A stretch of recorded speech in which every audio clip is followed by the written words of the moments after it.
Iglesia Cristiana Internacional. Y volverán allá y quitarán de ella todas sus idolatrías y todas sus abominaciones. Y les daré un corazón y un espíritu nuevo pondré dentro de ellos. Y quitaré el corazón de piedra de en medio de su carne. Y les daré un corazón de carne, para que anden en mis ordenanzas y guarden mis decretos y los cumplan y me sean por pueblo, y yo sea ellos por Dios. Señor, te bendecimos y esta mañana bendecimos esta porción de la Escritura. Y te pedimos, Señor, que nos hables de ese carácter que tú tienes, el Dios que restaura. Te lo pedimos, Señor, en el nombre de tu Hijo amado. Amén. Y quiero decirle que una de las cosas más difíciles que he visto como función, como responsabilidad pastoral, ha sido el hecho del llamado de Dios para restaurar la vida de una persona. A veces creemos que la restauración es solamente para las personas que vienen nuevas a la iglesia, pero no hemos entendido que la restauración es para todos nosotros y que necesitamos hablar de restauración en la iglesia. La palabra restauración muchas iglesias la tienen, pero lo cierto, hermano, y debo decirlo con toda honestidad, no todas las iglesias sabemos restaurar una persona. Es más, cuando viene una persona de afuera del mundo, nos es fácil decirle: Jesús te ama. Pero cuando una persona dentro de la iglesia ha caído, la iglesia no reacciona de la misma manera. Y debo decirle que esta parte de la restauración es el corazón de Dios para la iglesia. Si la iglesia existe, es para restaurar a la gente que ha caído. La iglesia no existe para condenar, para juzgar, para rechazar a una persona. La iglesia existe para atraer, para amar, para cuidar y para restaurar a la persona que ha caído y que claramente está arrepentida en su corazón y que dice: yo quiero volver a empezar. Y el punto es que nos hemos llenado en las iglesias, hablo de la iglesia en general, nos hemos llenado en la iglesia de la idea de que sabemos que Dios restaura, pero no sabemos cómo hacerlo. No tenemos ni idea cómo restaurar a una persona a veces. Y solamente oramos por la persona y le decimos: Dios te bendiga, pero no sabemos realmente cómo es que Dios va a restaurar esa vida. Otros nos hemos echado la responsabilidad de la restauración como si nosotros fuéramos los que tuviéramos el poder para cambiar una vida. Ninguna persona puede cambiar a otra. Nadie, ningún ser humano puede cambiar a otro. Solo Dios tiene el poder para cambiar a alguien y para producir un resultado de avivamiento en el corazón de la persona. Solo Dios puede transformar al ser humano. Y quiero manifestarles que nos hemos llenado de miedo y de temor.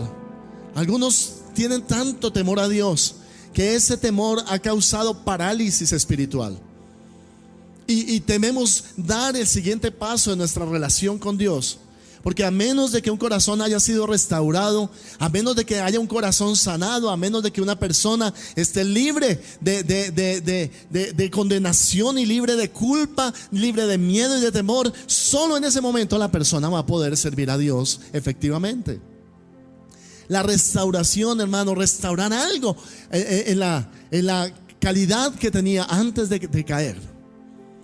Ahora, Jesucristo le dijo a las personas que venían con la piedra para apedrear a la mujer adúltera, ¿recuerda eso? Venían y los vio y estaban listos, estaban dispuestos para apedrear a esta mujer. Y realmente ellos estaban en lo correcto desde el punto de vista de la ley de Dios. La ley de Dios, ellos tenían la ley en sus mentes y ellos podían haber apedreado a la mujer que cometió este pecado. Pero quiero preguntarle: ¿y dónde estaba el hombre con la cual ella adulteró? ¿Dónde estaba el varón que fue sorprendido también en el acto mismo de adulterio? ¿Por qué trajeron solo a la mujer? ¿Y por qué no trajeron también al varón?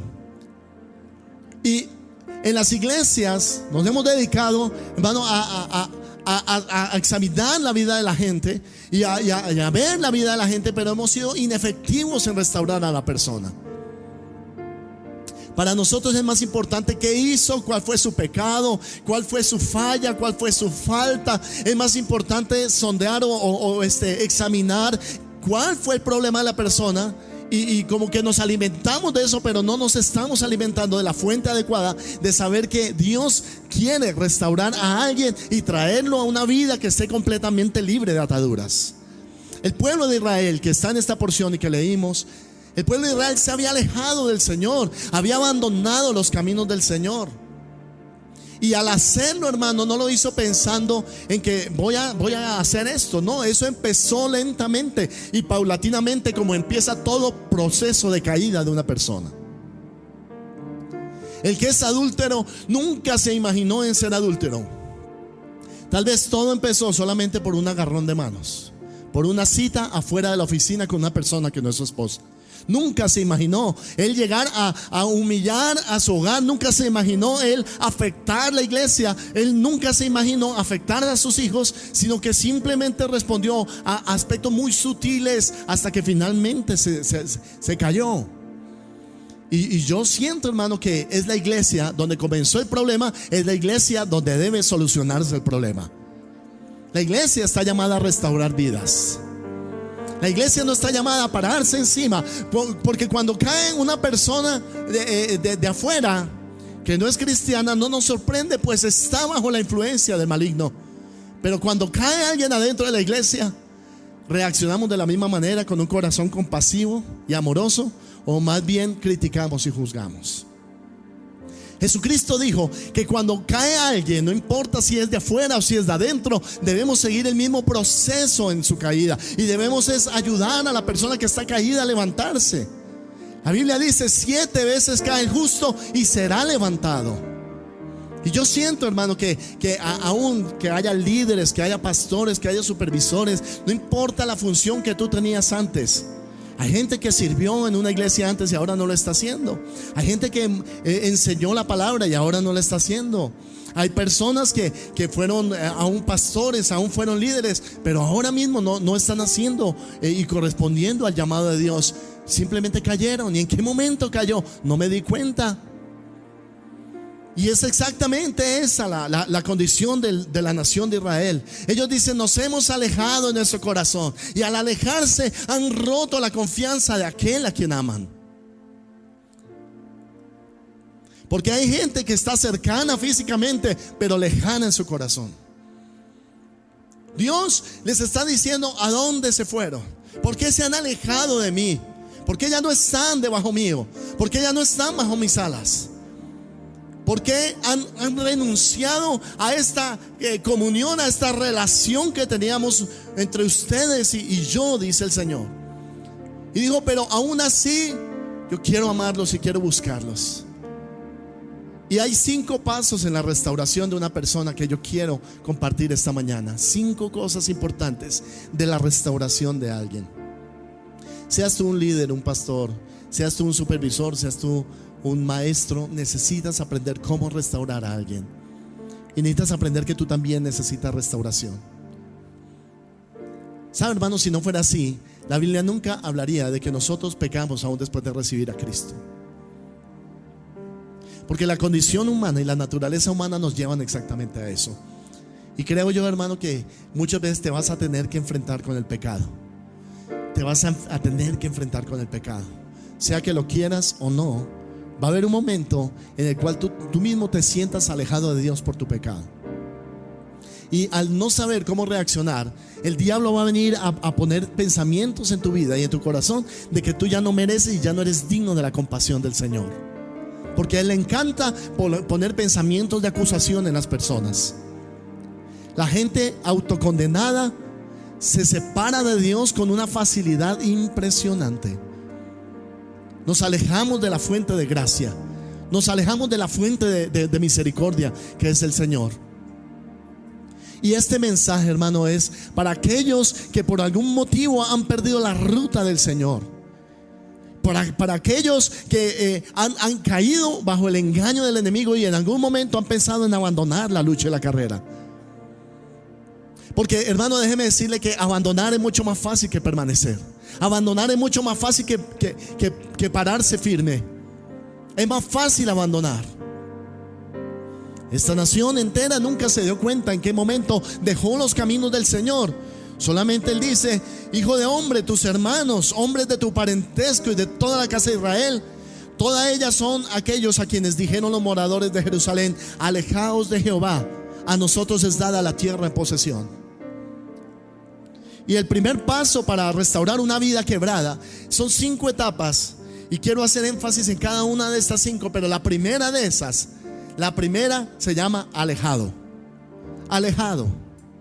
Porque lo que distancia el corazón de la persona que uno ama se llama la lejanía. Nunca pensaste en separarte de Dios, nunca pensaste en pecar, nunca pensaste en volver otra vez a donde te sacó Dios, pero aún así uno regresa. Porque por eso la Biblia dice: el que está firme, mire que qué, mire que qué. Y ese consejo, hermano, no es para la gente que no conoce de Dios. Ese consejo es para la gente que conoce de Dios. El que está firme, mire que no caiga, mire que se cuide, mire que cuide la salvación con temor y temblor, mire que cuide el momento en el cual usted encontró a Dios. No pierda la comunión con el Señor, pero aún así la perdemos y fallamos y fracasamos y traemos fracaso en nuestra vida. El rey David nunca se imaginó que iba a convertirse en un adúltero y en un asesino. El rey David, que tanto amaba al Señor, que había sido ungido por Dios con el cuerno de aceite para una gran labor, que había sido nombrado el rey de toda la nación, nunca se imaginó ofender estrepitosamente, caer estrepitosamente y ofender al Señor. Pero alguien dijo que David fue el preámbulo de la gracia en el Antiguo Testamento. Si hay alguien que puede hablar con autoridad acerca de la gracia, es David en el Antiguo Testamento. Porque nunca se imaginó que iba a necesitar esa gracia para volver a comenzar. Hermano, ninguno de nosotros podemos decir que está firme y que no vamos a caer. Pero ¿qué pasa si caemos? ¿Qué pasa si caemos?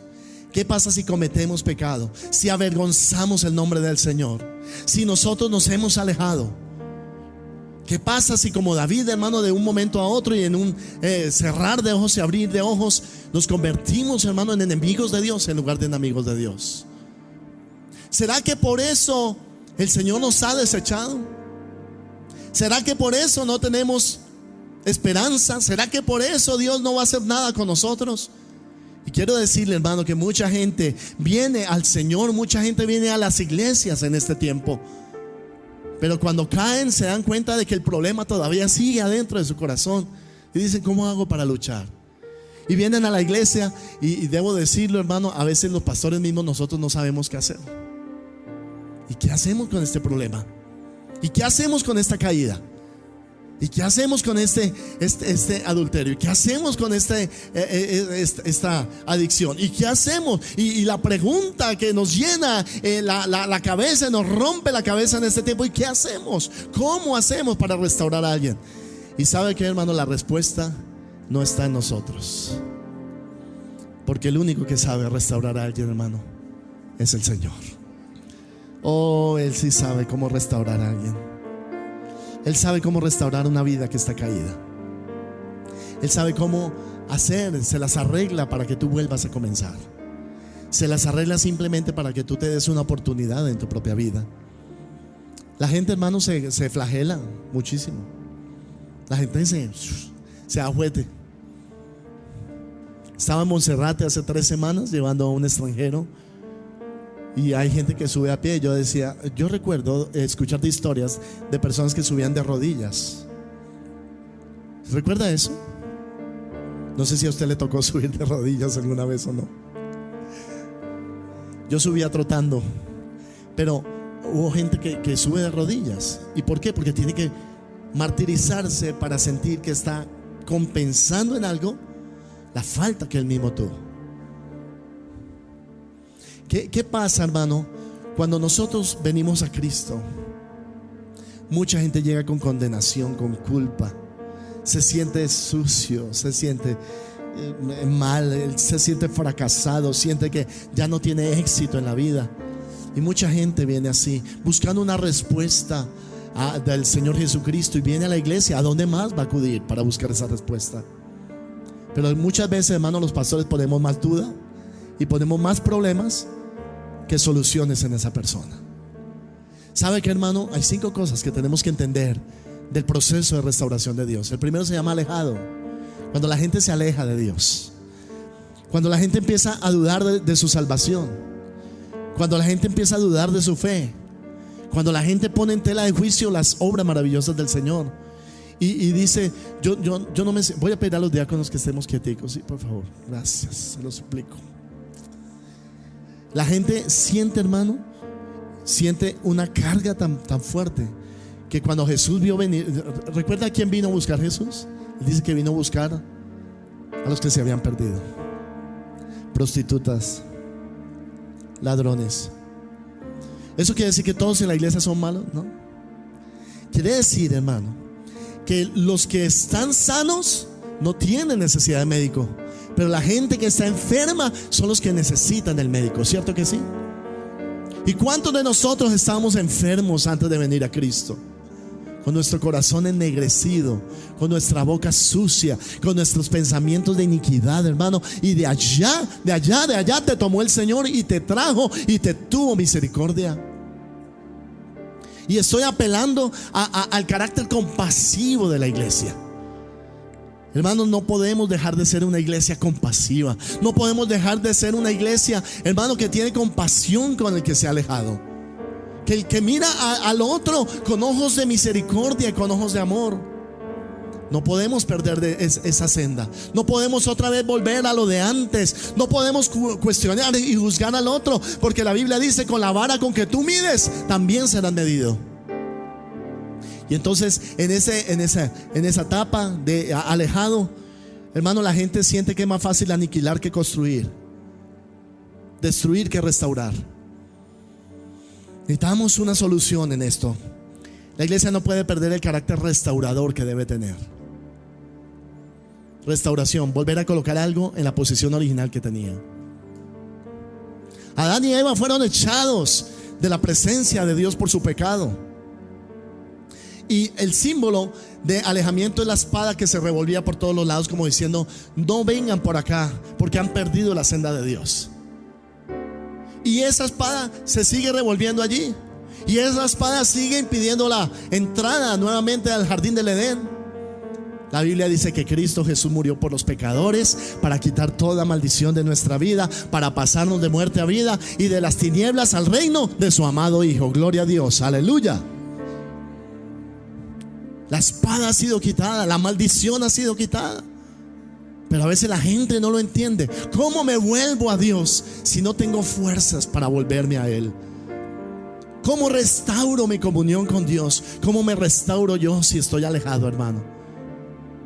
Y Dios siempre se las arregla y ahí entro en la segunda etapa, para buscar al que está alejado.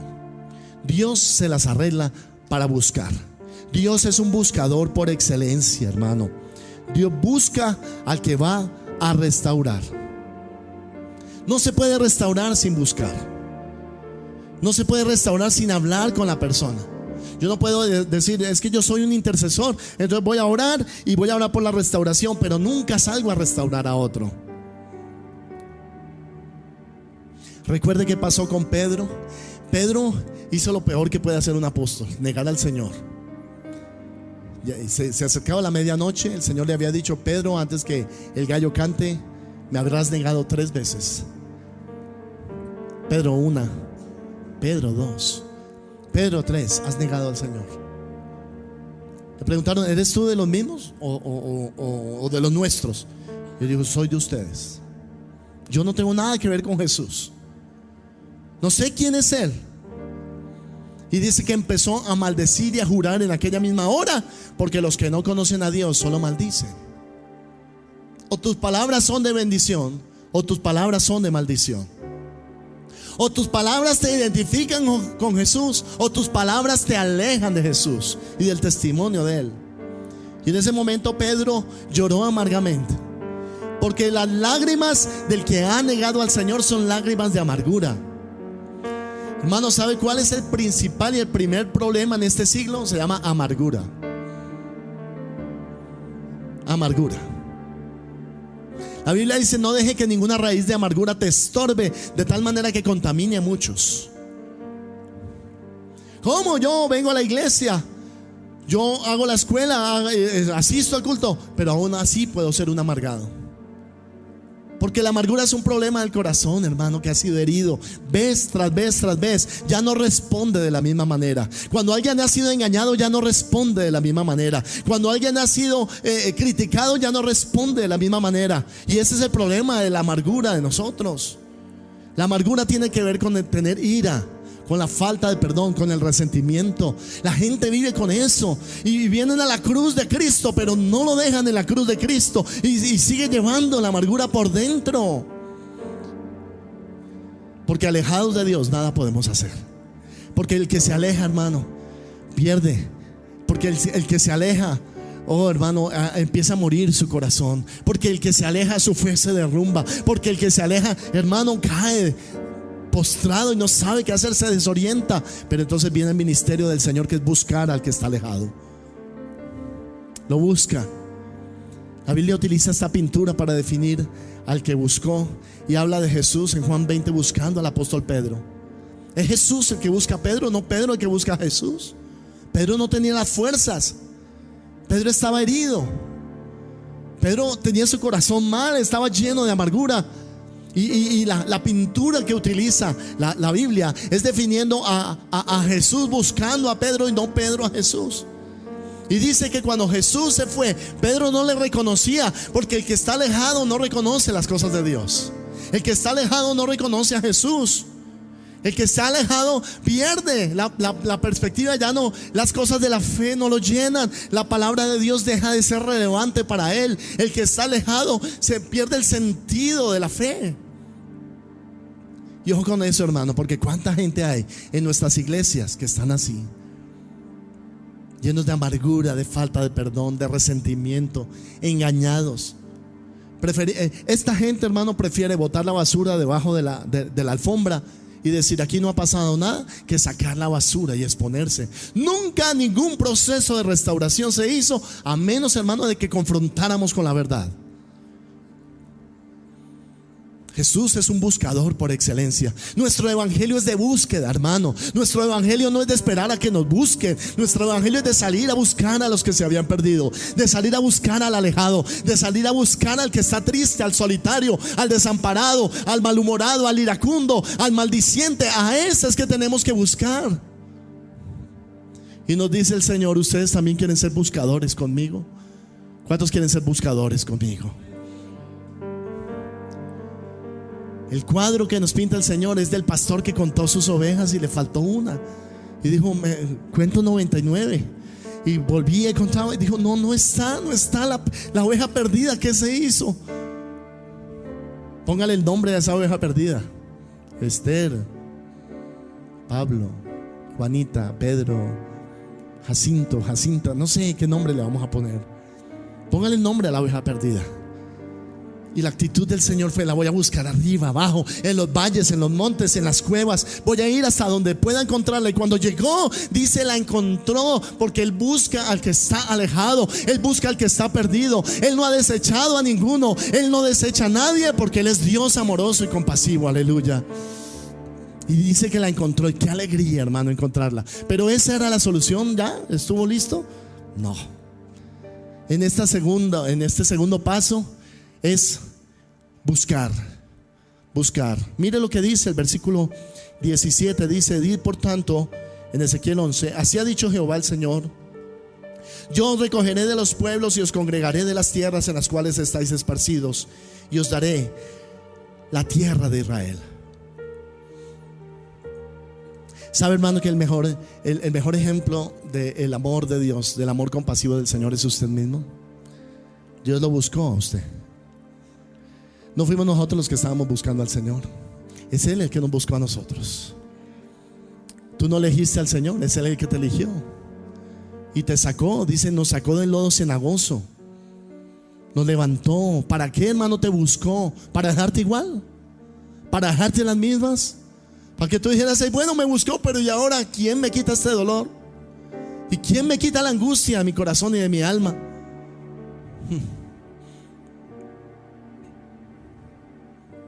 Vuestra tristeza se convertirá en gozo, dice el Señor, y vuestro llanto en alegría. y quitaré el espíritu afligido, dice el Señor, y pondré sobre ti un manto, un óleo de gozo. Ya nunca más estarás triste, sino que serás consolado, virgen hija de Israel. Y esta es, hermano, la función de Dios: buscar.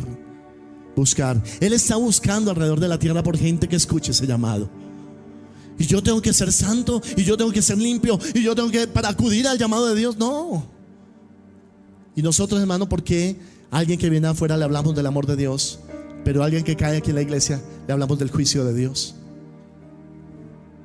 No tenemos dos léxicos diferentes, hermano, como si hubiera cristianos de primera clase y cristianos de segunda clase. Ninguno es cristiano de segunda clase, hermano. Todos somos de primera delante de Dios. Valemos exactamente lo mismo. Aquí nadie es más que otro. ¿No es esa la hermosura de la iglesia?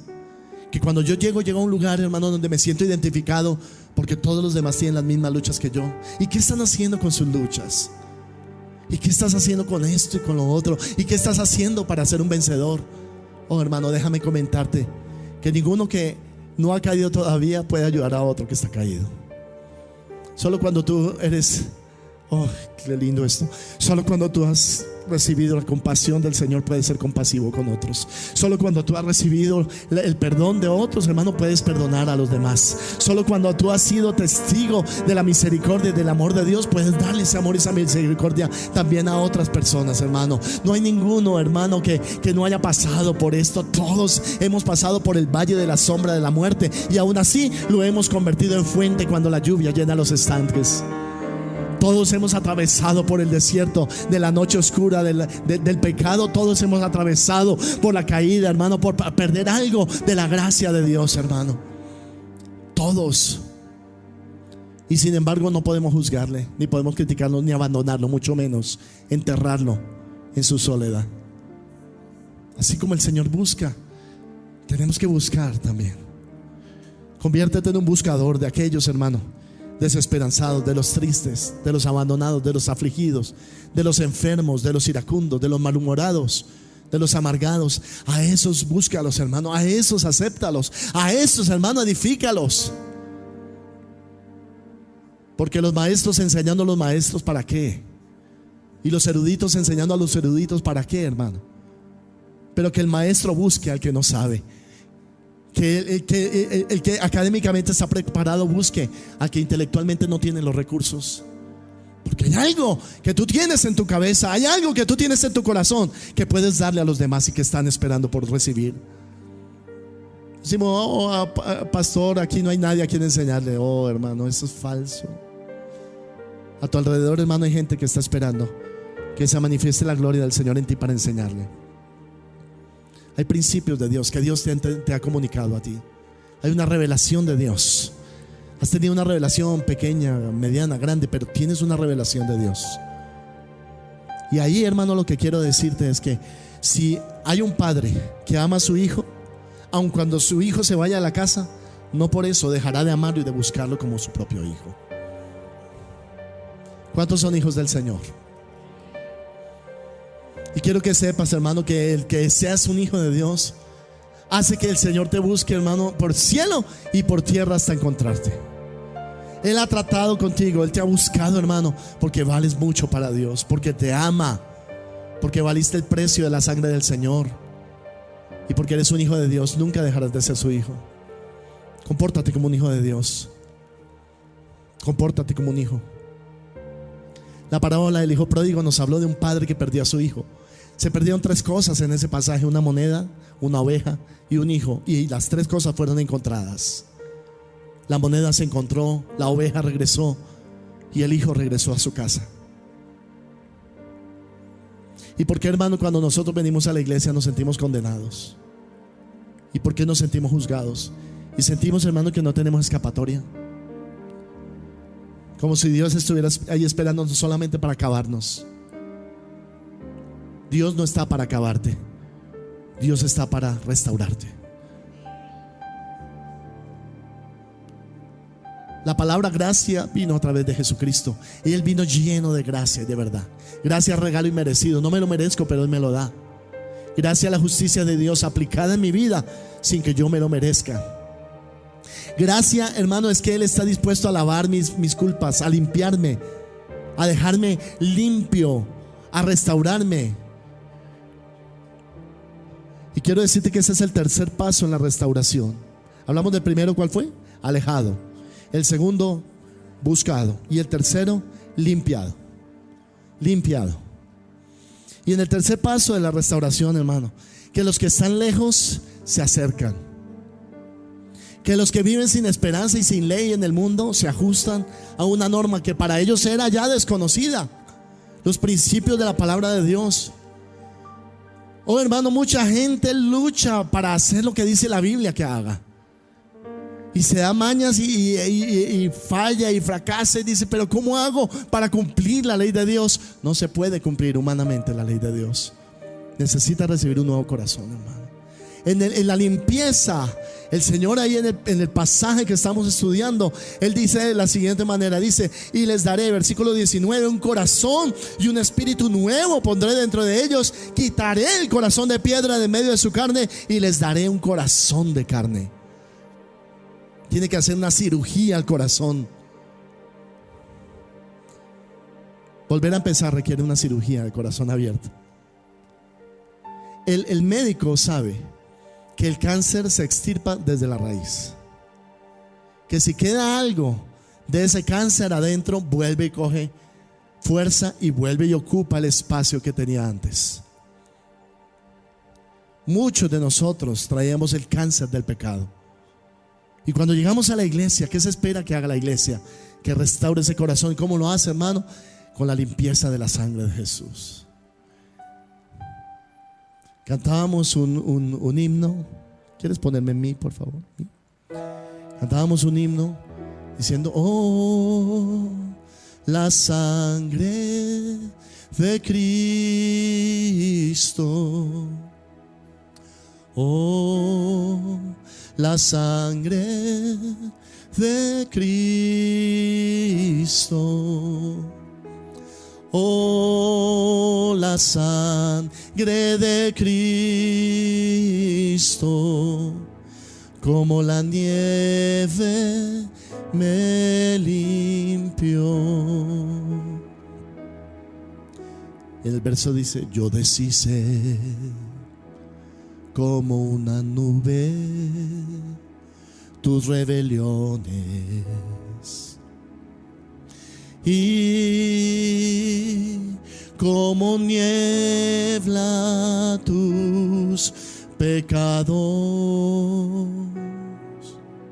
Vuélvete a mí, vuélvete a mí, vuélvete a mí, vuélvete a mí, porque yo te redimí.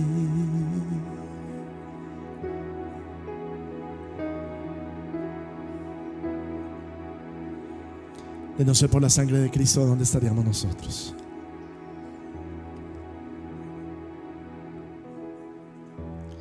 Esa sangre que fluye como manantial desde la cruz de Cristo.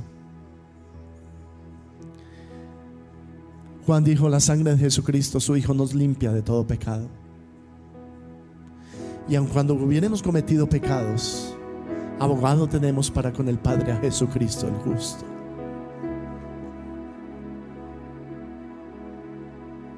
Si tú vienes a mí, el que está alejado es buscado, el que está buscado es limpiado, es sumergido en el manantial de la sangre de Jesús. Pasan muchas cosas cuando eres sumergido en el manantial de la sangre. Primero, eres perdonado. Segundo, eres limpiado. Tercero, eres lavado. Cuarto, eres posicionado como hijo de Dios. Quinto, eres activado en el reino de Dios. Y sexto, eres habilitado para ser un siervo de Dios. Todo eso pasa cuando yo vengo al manantial de la sangre de Cristo. ¿Quién hay, hermano, que no necesita esa sangre?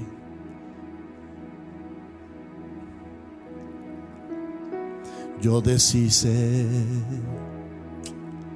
como una nube tus rebeliones, y como niebla tus pecados. Vuélvete a mí, vuélvete a mí, vuélvete a mí, vuélvete a mí, porque yo te redimí. Si quiere darle un aplauso al Señor, dele un aplauso fuerte a Cristo. Oh, gracias Jesús. Gracias Señor. Gracias Señor. El siguiente paso en la restauración, hermano, es trasplantado. Versículo 19 dice: y les daré un corazón y un espíritu nuevo pondré dentro de ellos. Quitaré el corazón de piedra de en medio de su carne y les daré un corazón de carne. ¿Qué es lo que hacemos? Hay dos cosas que se necesitan para la restauración. La primera, la obra magnífica del Espíritu Santo, la obra de Dios en nuestra vida. Pero la otra que se necesita es la colaboración de nuestra propia voluntad para ser restaurados. Ninguno puede ser restaurado más allá de su propia voluntad. Todas las personas que quieren ser restauradas deben manifestarlo a Cristo. Es decir, Señor, como el ciego Bartimeo, que le preguntó: ¿y tú qué quieres que yo te haga? Y él le dijo: yo quiero recibir sanidad. Debes manifestarlo al Señor, porque el Señor nunca va a atravesar tus propias decisiones, tu propia voluntad. Él no va a cambiar las condiciones si tú no quieres que cambien. Por eso la solución es el cambio del corazón. ¿Sabe, hermano? Dios no busca embellecer tu corazón. Él busca quitarlo y trasplantarlo.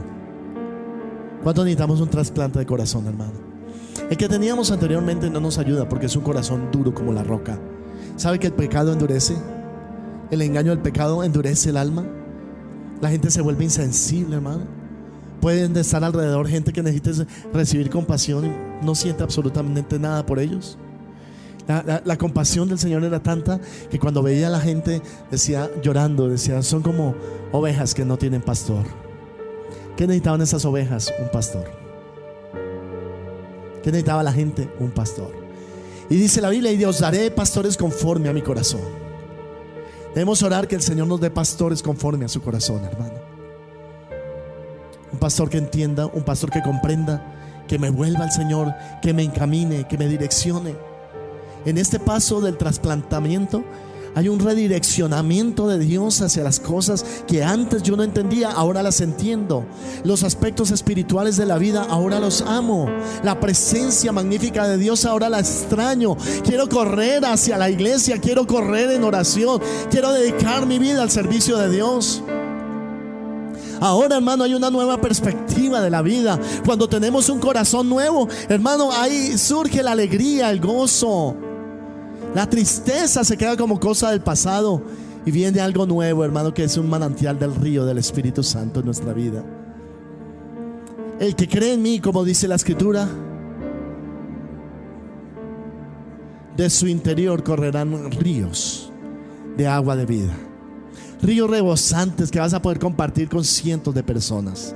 Todos los que te conocían habrán dicho: ¿qué te pasó? ¿Qué fue lo que te dieron? Yo quiero lo mismo que te está pasando a ti. Yo quiero correr al Dios que tú estás buscando. Hay algo que estoy viendo en ti que yo también necesito. Oh, hermano, dame lo que tú tienes. Yo quiero recibir la gracia, yo quiero recibir el gozo, yo quiero la paz que tú estás experimentando. Llévame a la fuente de donde está brotando esa vida que tú tienes. Y tú le dirás: esa vida, la fuente, se llama Cristo el Señor. Aleluya. Corre a Cristo. Corre a Cristo. Tanto si eres un líder, hermano, que ha fallado en la iglesia, como una persona que apenas comienza los pasos de Dios, necesitas el mismo proceso. El Señor sabe, hermano, porque Él dice: Y les daré un corazón y un espíritu nuevo pondré dentro de ellos, y quitaré el corazón de piedra. ¿Sabes, hermano? El corazón de piedra necesita ser quitado de nosotros. La iglesia no puede tener un corazón de piedra. Cierra tus ojos ahí un momento y dile: Señor, quítame el corazón de piedra de mi vida. Quítame ese corazón de piedra. Quítame el corazón que no puede orar. Quítame el corazón que no puede recibir perdón. Quítame el corazón de amargura. Quítame el corazón herido, Señor. Quítamelo. Quítame el corazón que ha sufrido, que ha sido rechazado, que ha sido abofeteado. Trata ese corazón en mí, Señor. Trata con el corazón alejado. Trata con el corazón, Señor, que había estado perdido, Señor. Quita ese corazón de mí, Señor. Quítalo.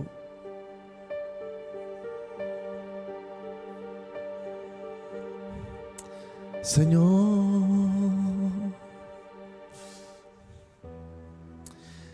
tú estás aquí para ministrar, Señor. Tú estás aquí para dar nuevas fuerzas al que no tiene ningunas.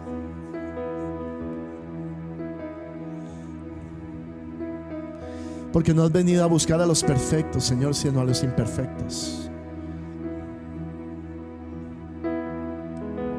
Decida a los de corazón apocado: esforzaos, no temáis. He aquí que Dios mismo vendrá con retribución y con pago. A todos los sedientos, venid a las aguas. Venid y comprad sin dinero vino y leche, dice el Señor. La gracia no obra, ¿sabes? La gracia no puede compensar. La gracia no puede reponer. La gracia no necesita nuestro esfuerzo humano. La gracia no necesita que tú hagas nada más sino recibir y aceptar el perdón del Señor. Esa es la gracia.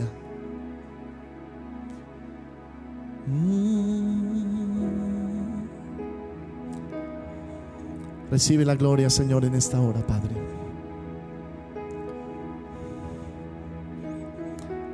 El último paso para la restauración es ese mismo: restaurado.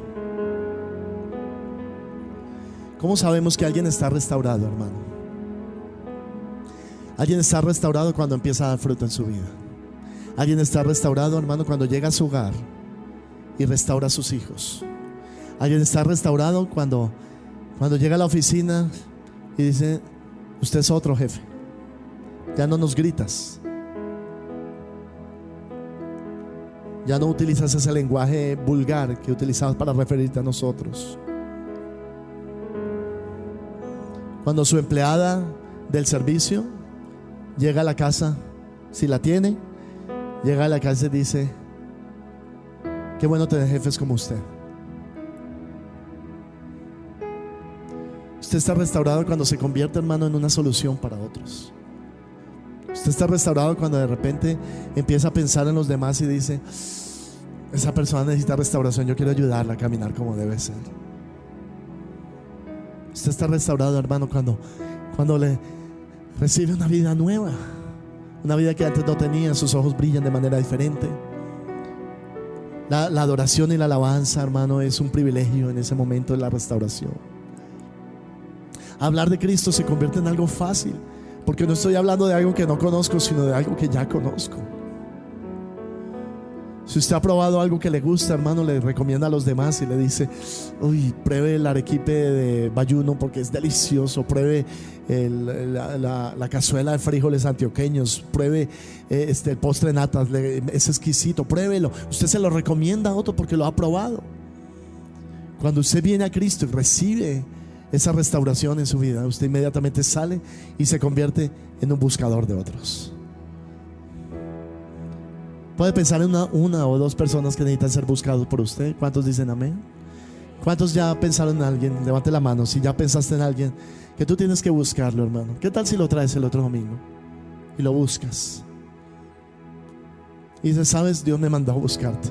Empieza con esas palabras: Dios me mandó a buscarte. ¿Alguien te buscó a ti? ¿Alguien creyó en ti? Alguien te miró a los ojos y vale la pena hablarte de Cristo. Vale la pena sembrarte la palabra. Vale la pena amarte. Vale la pena cuidarte. Vale la pena proyectarte. Vale la pena decirte que sí puedes volver a comenzar. Yo voy a hacer un llamado ahora. Voy a pedir a los músicos que estén adelante. Voy a hacer un llamado, hermano. Y si tú sientes que necesitas restauración de parte del Señor, si tú sientes que necesitas restauración de parte del Señor, yo te voy a invitar a que pases aquí adelante en un momento. Tú dices: pastor, yo he escuchado el mensaje que tú has dado esta mañana y yo siento que necesito la restauración de Dios. Y vas a pasar al frente y vas a decir: yo estaba alejado, tal vez estaba perdido, pero ahora sé que para Dios no hay casos perdidos, que yo sigo siendo una persona que necesita desesperadamente de la gracia de Dios. Tengo hambre de la gracia de Dios. Tengo sed de su misericordia. Tengo sed de su compasión. Ese carácter, hermano, es el carácter más importante del Señor. Se llama el carácter compasivo de Dios.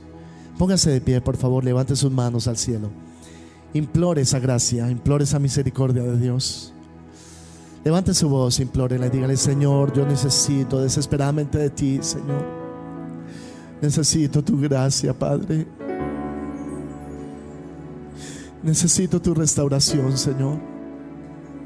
Y voy a pedir que aun si hay líderes aquí que necesitan esa restauración, también pasen adelante, hermano. Que no importa si tú eres un pastor, si eres un líder, si has sido consejero, si has sido en otra oportunidad, tú fuiste algo muy importante en la iglesia y ahora ya no lo estás haciendo, hermano.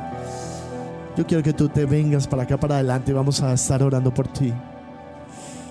Y lo que Dios va a hacer esta mañana, hermano, es una restauración en su iglesia.